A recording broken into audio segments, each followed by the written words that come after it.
So, one of the things that 3 decades plus on the cycle diet has taught me is how important a proper diet psychology is. That's why I keep doing these videos and harping on healthy diet psychology with you. And it's amazing to me how much blowback I get when I talk about this, that people still don't seem to understand, who've been indoctrinated into the North American diet mentality madness and the fitness industry absolutes of eat this, not that.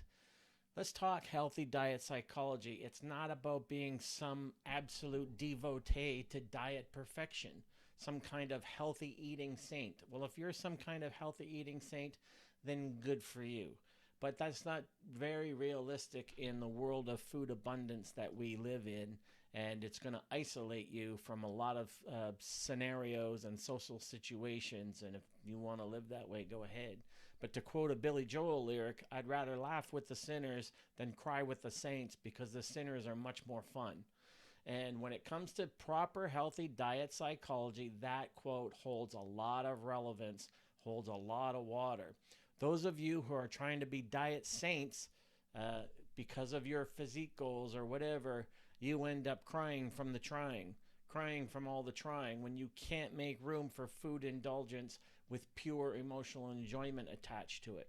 And to quote comedian Red Fox, who said health nuts are going to feel really stupid someday lying in a hospital bed dying of nothing.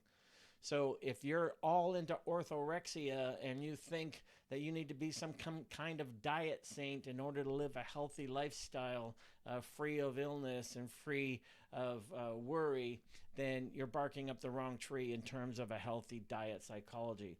And I'm willing to bet any and all of you that there have been many days where you followed your diet perfectly, even weeks where you followed it perfectly, and yet you don't or won't remember most of those days. But those times where you combined good times with good food and good friends, maybe even ate too much, like a diet sinner would do, I'm willing to bet you remember those times, and that those a lot of the cherished memories you have in your past have of some kind of food connection attached to them too. So this is why I think it's so important to understand a little bit of context here and a little bit of relevance in terms of, I'd rather laugh with the sinners than cry with the saints. The sinners are much more fun. On the cycle diet, when I go to Aruba every year for 2.5 weeks, that's completely off diet because it becomes part of my vacation experience. I'm a diet sinner for 2.5 weeks, but I enjoy and I indulge, and that's a healthy diet psychology.